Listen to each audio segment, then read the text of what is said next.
My name is Dr. Ethan Cole. I'm a wildlife veterinarian from Colorado, and for the last 11 years, I've spent most of my days on a wind-swept stretch of prairie under a sky so wide you could fall into it. They call our place the High Plains Big Cat Sanctuary. 1,000 acres of rolling grass and shallow ravines built on old ranchland outside a town you might miss if you blink, Burlington, near the Kansas line. We're not a zoo, we're a second chance. Lions rescued from bankrupt roadside attractions, from illegal basements, from cages where they forgot how to be lions. Here, they get space, sun, a pride to call home. I usually follow the book. Protocols keep people alive. They keep animals safe. But on the night everything changed, the book was the last thing on my mind. A cold front came in fast from the Rockies, wind like a passing train. It knocked out our radio repeater, rattled the metal panels, rolled a coil of old ranch cable right through the fence of Habitat C, a 200-acre pasture where a pride we called the Plains Pride had settled. A lioness named Zara, 14 years old, rescued out of a defunct backyard menagerie in Oklahoma, got her right foreleg caught in that twisted cable. The staff spotted her limping at dusk. By the time the sun bled out along the horizon, she'd laid down by the cottonwoods, breathing fast, eyes half shut. We radioed the team. The official words came through on patchy static, "Wait for backup. Don't enter the habitat alone." I stared across the dark prairie at her shape, barely visible in the last of the light. She was in pain, and pain steals minutes like a thief. 2 hours might mean permanent nerve damage. Shock, worse. I heard my mentor's voice in my head, Dr. Barrett, the old field vet who taught me more with his silences than his lectures. "Ethan, protocol is a fence you only climb when a life is on the other side." My hand was already on the medkit. Medetomidine, butorphanol, ketamine. Just in case. Saline, betadine, cefovecin, meloxicam, suture, hemostatic gauze, pressure bandages, bolt cutters, headlamp, and a prayer I hadn't said since I was a kid in Nebraska. Feet in the dirt behind my dad's barn, staring up at a pearl-white moon. I keyed the radio anyway. "Sanctuary Base, this is Cole. Entering Habitat C through the South Service Gate. I've got eyes on Zara. Radios are sketchy, so I'll keep it short. I'll update when I can." The gate rolled closed behind me with a metallic sigh. The wind dropped just enough that I could hear my boots in the grass. 10 steps in, a sound rolled over the land like thunder. Atlas, the pride male, letting the whole county know he was listening. It vibrated in my ribs. I didn't stop. Zara lay on her side, chest pumping. The wire had sunk deep into the soft tissue above her wrist. The skin around it looked dusky, a bad sign. Flies clustered, greedy. I could smell iron and salt, and the bitter antiseptic of my own gloves. "Easy, girl," I whispered, more for me than for her. "I'm here to help." I approached slowly, keeping my body low, my head angled away to soften my profile. Tail tips flicked in the cottonwoods. 2 lionesses sat 50 yards off, watching. A third shape moved along the ridge, Atlas. Big as a truck hood, sat like a statue, mane rippling in the wind.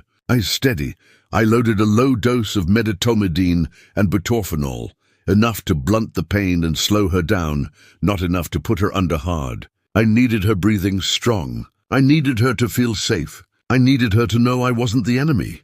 The dart popped, a soft thwip and a catch in her hide. She flinched, turned her head, teeth bared in a tired snarl, and then the cocktail began to melt through her bloodstream, taking the edge off the panic, laying a calm hand on her pain. "Good girl," I said. Voice small under that endless sky, I knelt beside that awful knot of wire. The cable was cold and rough, the kind of ranch relic that outlives the men who left it behind. I slid the jaws of the bolt cutters under the tightest turn and squeezed. The sound the metal made, like a muffled scream, set every hair on my arms upright. The cable snapped free and sprang back. Blood welled up fast. I pressed hemostatic gauze against it, counting aloud to keep my head from spinning. 1, 2, 3. Breathe. 4, 5. I flushed the wound with saline until the grass ran pink. Betadine next, painting the torn flesh copper brown. Necrotic edges, dead tissue, had to go. I worked quick and clean. Pressure bandage, snug. but not so tight it strangled what blood flow I just fought to give back. I injected cefovecin, a long-acting antibiotic, massaged meloxicam into her scruff. Through it all, I kept my hand on her shoulder, feeling the slow, steady rise and fall, and telling her quietly that she was safe. Every 30 seconds, head up, scan. The lionesses hadn't moved. Atlas hadn't either, but he was closer. 30 yards, 25. He wasn't crouched. He wasn't stalking. He was present. It felt like being tested by a judge who already knew your verdict. Night fell fast. The prairie turned to ink. My headlamp carved out a 20-foot circle of reality, and everything beyond it was just breath and wind and whatever God lived in the spaces we can't see. The drugs were wearing soft. I reversed the sedative with a tipamazole in Zara's hind leg so she'd wake clean. I gave her space. If she panicked, she'd tear the bandage right off and we'd be back at zero. She lifted her head, blinked like a boxer coming up before the count, and drew one long, unbroken breath that I felt in the soles of my feet. She stood, gingerly, tested the leg, looked at me, not through me, at me. Her eyes had iron and honey in them, and something else I couldn't name. She walked into the cottonwoods. I exhaled for the first time in 10 minutes. Then I walked out of that habitat with my tools and my torn glove and my heart pounding hard enough to light the prairie. I spent the night in the staff cabin, a one-room box perched on a low hill inside the sanctuary's fenced corridor. It's safe there. Elevated walkway outside, mesh screens, meant to keep curious noses off your coffee mug. I made tea. I sat in the dark and listened to the wind die. Somewhere in the black a pride breathed. Dawn comes quiet on the plains. No jungle chorus, no chanting forest. Just a pale coin of sun sliding up and the smell of dust warming. I stood to pour more hot water when I realized I couldn't hear the song of anything. No meadowlarks, no crickets, not even the scratching of mice in the cupboards. Silence, like a held breath. I stepped to the door and pushed open the screen. They were everywhere, not just a handful. The whole pride, 2 males, 6 lionesses, 3 lanky subadults, and 2 wide-eyed cubs, arranged in a near-perfect circle around the cabin and the section of walkway that jutted toward the habitat like a pier. They weren't pressed to the mesh. They weren't bristling or pacing. They were sitting, tail soft, ears neutral, eyes on me. Every instinct I had told me what I was seeing made no sense. Lions were supposed to be aloof or aggressive or indifferent. This was something else entirely. A formation with an intention I could feel but not translate. My knees went a little jelly-soft. I stepped out onto the walkway, slow as a man crossing a rope over a canyon, and then I saw her. Zara broke the ring. She walked straight down the open lane they'd left, the only gap in a living wall. Her gait careful but sure. She stopped 2 feet from the mesh, so close I could see where a tuft of fur near her ear had a tiny old notch, a scar from a life I didn't want to imagine. I set my palm flat against the mesh near my thigh. She lowered her head, not a crouch, not the coiled spring of a hunter, a bow. She pressed her forehead to the exact square of mesh where my hand rested. My palm fit the curve of her skull. Whiskers brushed my fingers. Warm breath, heavy with morning and meat and lion, washed over my wrist. The scent of her, sun-warmed fur and earth, and something bittersweet from the antiseptic I'd painted her with, hit me like a memory you can't place. Time slowed to the ticking of dust motes in the light. One by one, the other lionesses rose and walked past, slow, deliberate, tails flicking. Each gave me a wide berth, a glance, a soft grunt I felt more than heard. A sub-adult paused, curious, tipped his head like a dog, then moved on. Atlas sat back on his haunches at the far arc, paws tucked under, a monarch off duty, watching his court. It lasted, 90 seconds? 5 minutes, forever? I don't know. I only know I wasn't scared. Not in the way I should have been. I was witnessed. As if these animals, born under bad stars and raised in cages, had decided, together, to write a different story for a day. Zara lifted her head and gave a low, rolling call that vibrated through the boards under my boots. The ring dissolved the way fog burns off quietly. as if it had never been. The pride walked back into the sea of grass, gold on gold, until the prairie swallowed them whole. I leaned back against the doorframe with my heart in my mouth and laughed once, loud and shaky. I think I said thank you to the empty air. 12 minutes later, tires crunched gravel. Dr. Maya Brooks, our behaviorist, popped out of a dust-coated pickup with her hair in a high knot and a camera already in her hand. Behind her, Luis Alvarez, our operations director, and Officer Jenna Price from Colorado Parks and Wildlife hustled up the path. "You look like you saw a ghost," Luis said. Half smiling, half worried. "I might have," I said. "Or a miracle." I told them what happened. Every detail. My hand on the mesh. The bow, the ring, the silence.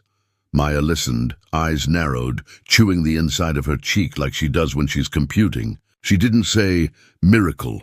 She said, "Let's pull the cams." We'd installed trail cameras around the cabin after a bobcat decided the porch was its nightclub last winter. Maya slid a memory card into her tablet. There it was, grainy grey light and a ring of lions arranged like a bronze sculpture in a museum I didn't know we owned. Here's neutral. No pilorection, no head-high strut. They looked reverent, and at the camera nearest the walkway, they'd left a clear, open lane. A path right to me. Jenna launched a drone she kept in her cruiser for aerial counts. The footage from a minute before the battery died showed the same pattern. An escort gap is what Maya called it.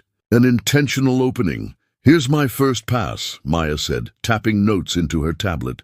Zara woke up with less pain and a bandage soaked in chlorhexidine and saline. "You handled her. Your scent, glove powder, soap, adrenaline got on her coat. Then she rejoined a pride that has already learned your truck and your gate mean food and safety, not threat. They allegroomed her, spread those new scents around. Your smell, plus her relaxed state, equals a positive association. That's associative learning at warp speed. That explains them being calm," Louise said. "Not the ring. Social contagion," Maya replied. When one lion in a pride initiates an affiliative greeting, the group often echoes it. Only here, the greeting target was outside the pride. The formation might be protective, like a perimeter, because she was sore. Or it's a learned behavior from living near humans. Or, she shrugged and smiled, small and sincere. Or it's something we don't have a name for yet. We pulled collar data from Atlas. His GPS points drew circles around the cabin all night. Slow, steady patrols, like a guard tracing the outline of a place he'd chosen to keep. Our cameras caught Zara initiating head rubs with the other lionesses that morning. Scent transfer behavior, stamping my antiseptic cocktails and my terrified sweat into the fabric of their social lives. By noon, we'd repacked the cable, walked the entire fence line, and hauled out 2 rusted coils we should have gotten to months ago. I added a line to our protocols. When the wind rips, so do we. Patrol and clear, word got out.